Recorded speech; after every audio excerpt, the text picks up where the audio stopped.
Salut à tous, c'est Alex pour un nouveau débrief tournoi un peu particulier puisqu'il s'agit d'un tournoi à 1500 points, le tournoi de la Marche Barbare, organisé par Paco et Eric sur le club Utopolis dans le Nord, à Mont-Saint-Barol. Tournoi en 1500 points dans lequel on a tous un personnage nommé Conan le Barbare, hein, qui est un personnage qui tabasse pas mal. Euh, voilà, pour l'occasion, je joue mes royaumes des hommes que je joue très très peu en général en tournoi. La liste n'est pas forcément optimisée, c'est une bonne petite liste avec une armée qui est un peu boudée par les joueurs et encore, ils sont en train de revenir tout doucement dans les tournois. Mais le but c'était de ramener une liste voilà, qui serait pas trop désagréable à affronter pour mes adversaires. Euh, on est sur un tournoi en fait assez fun. En fait, il se veut fun parce qu'en fait dans ce tournoi, on a l'organisateur qui a dégagé tous les scénarios avec des butins ou des objectifs et des bluffs et tous ces pions-là en fait. Et du coup, ça limite un peu certaines règles qui pourraient étouffer les nouveaux joueurs. Et encore, le jeu est assez simple, mais voilà, l'idée c'était d'avoir des scénarios les plus simples possibles. En plus de ça, on est sur un tournoi où en fait l'appareillage se fait en fonction de l'âge, du poids et de la taille des joueurs pour les 3 premières rondes et en fonction du nombre de victoires pour la dernière ronde. Donc du coup, clairement, c'est vraiment un tournoi. Voilà, le but c'est pas de performer. C'est vraiment l'objectif, c'est de rencontrer de nouveaux joueurs et de proposer un format qui serait pas trop, voilà, le plus simplifié possible. Au niveau de ma premier match, mes Royaumes des Hommes vont affronter les Elfes Sylvains, donc c'est un match-up qui est plutôt intéressant pour moi parce qu'en fait, ils jouent une liste assez équilibrée dans laquelle il va y avoir un peu de tir et moi voilà, j'ai pas mal de masse en termes d'infanterie pour occuper le terrain. Et puis j'ai des monstres volants sous forme de mon monarque et de mes bêtes ailées et j'ai voilà, un géant qui peut éventuellement s'occuper de l'homme arbre. Voilà. Mon adversaire ayant quelques tirs et le scénario étant le contrôle des sixièmes de table qui pour l'occasion sont des cartes de table, il va rester un peu enfermé dans sa zone de déploiement pour essayer de maximiser ses tirs. Mais le malheureux, voilà, il n'a pas le premier tour, donc déjà il se supprime une phase de tir. Et puis ensuite, ce qui va se passer, c'est que très très rapidement, je vais aller dans sa zone de déploiement pour le bloquer entre l'infranchissable qui est au milieu de sa zone de déploiement et le bord de table. Et avec mes créatures, je vais bloquer un peu ces unités et je vais en détruire certaines. Et puis après, je vais avoir mon infanterie qui va venir en renfort, pendant que d'autres unités vont contrôler voilà, des cartes de table.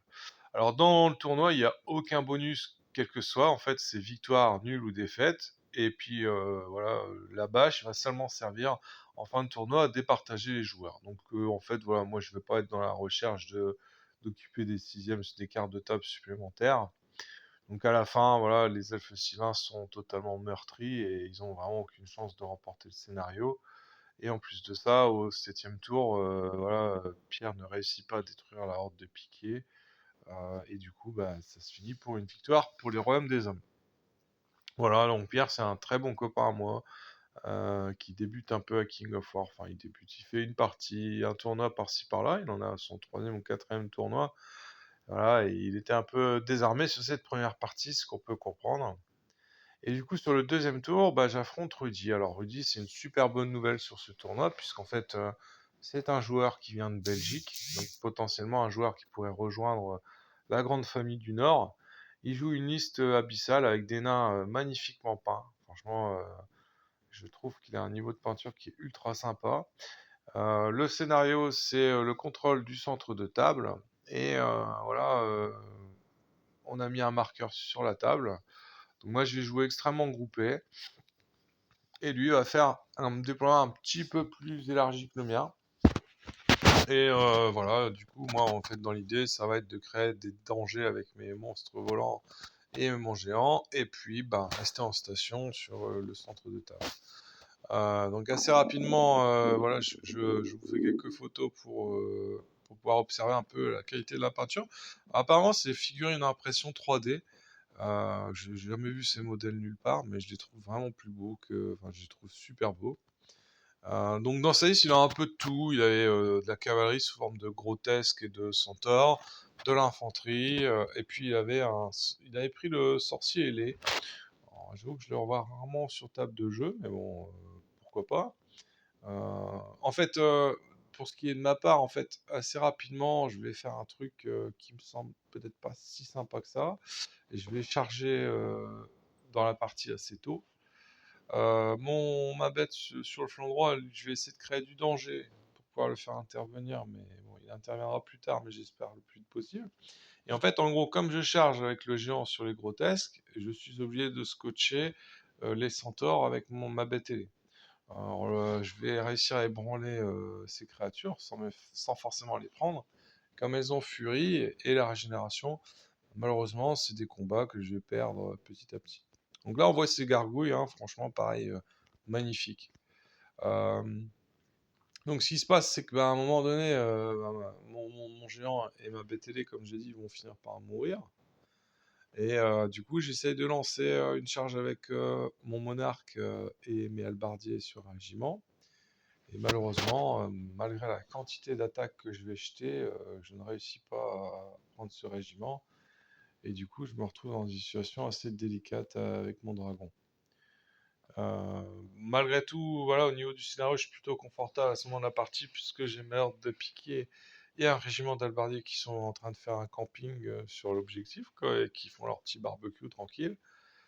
Et effectivement, on voit la conséquence de ma charge combinée sur le régiment qui est raté. Je perds un régiment d'albardiers et voilà. Au final, le régiment adverse finira par tomber. J'arrive enfin à lancer dans la mêlée mon général sur bête ailée sur le flanc de sa créature volante.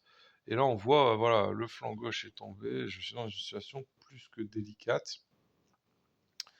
Il ramène ses unités au maximum sur le centre. Et en fait, ce qui va me sauver, c'est qu'il n'y a pas de 7ème tour, puisque je gagne la partie. Et s'il y avait un 7ème tour, je me serais fait écraser. Donc voilà, merci les dés. Alors, à noter que Rudy, voilà, il a une expérience de King of War finalement qui est un peu mitigée. Il trouve que les individuels ont tendance à se comporter un peu comme des super-héros de comics sur la table de jeu. Il dit qu'ils peuvent se faufiler où ils veulent, faire ce qu'ils veulent, sans respecter aucune contrainte de déplacement. Voilà, donc il était un petit peu mitigé. Et puis, la charge de flanc que je lui fais, il comprend pas forcément spécialement que je puisse le charger de franc. Pour lui, c'était une charge de face. Donc voilà, je ne sais pas si on le reverra, mais en tout cas, voilà, je suis super content qu'il ait pu venir au moins une fois essayer le jeu. Et j'espère qu'il lui donnera une deuxième chance. C'est difficile d'évaluer la qualité d'un jeu sur 4 parties. Et du coup, voilà, 2 victoires pour la première moitié de cette journée. Et je vous envoie très vite le débrief de la deuxième moitié.